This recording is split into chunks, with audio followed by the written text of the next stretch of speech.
la kitabu cha pili cha Wafalme.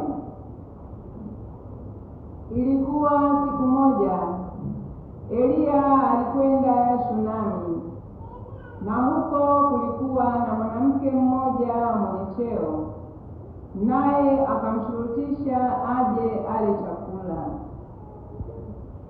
Ikawa kila alipopita njia ile, huingia kula chakula. Yule mwanamke akamwambia mumewe, tazama, mimi naona ya kuwa mtu huyu apitaye kwetu mara kwa mara ni mtu mtakatifu wa Mungu. Na kuomba tumfanyie chumba kidogo ukutani, na ndani yake tumwekee kitanda na meza na kiti na kinara cha taa.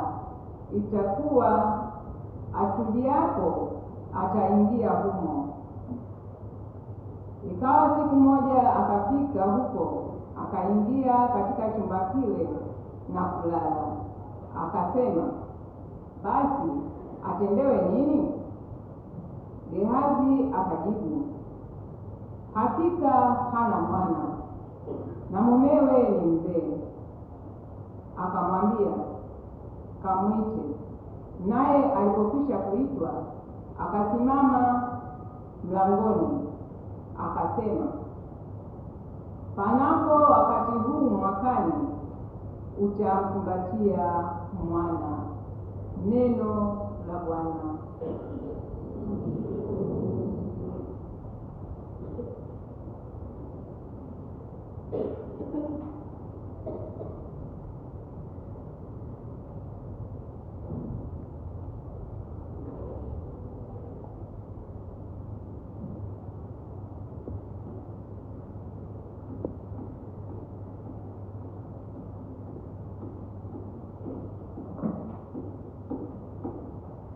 Wimbo wa katikati, kitikio: fadhili za Bwana nitaziimba milele. Fadhili za Bwana nitaziimba milele.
pembe yetu itatukuka,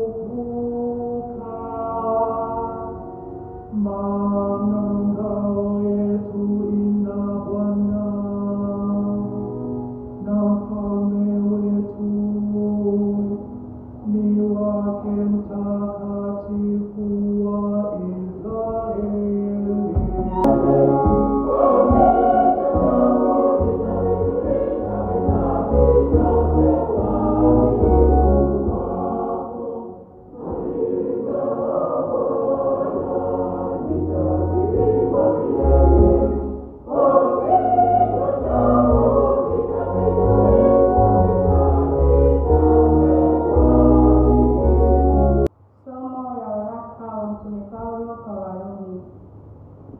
Hamfahamu ya kuwa sisi sote tuliobatizwa katika Kristo Yesu tulibatizwa katika mauti yake? Basi tulizikwa pamoja naye kwa njia ya ubatizo katika mauti yake, kusudi kama Kristo alivyofufuka katika wafu kwa njia ya utukufu wa Baba, vivyo hivyo na sisi tuenende katika upya wa uzima. Lakini tukiwa tulikufa pamoja na Kristo, tuamini ya kuwa tutaishi pamoja naye, na tukijua ya kuwa Kristo alisha kufufuka katika wafu hafi tena, wala mauti haitamtawala tena. Maana kwa kule kufa kwake alifia dhambi mara moja tu, lakini kwa kule kuishi kwake amwishia Mungu. Vivyo hivyo ninyi nanyi jihesabuni kuwa wafu kwa dhambi, na walio hai kwa Mungu katika Kristo Yesu. Neno la Bwana.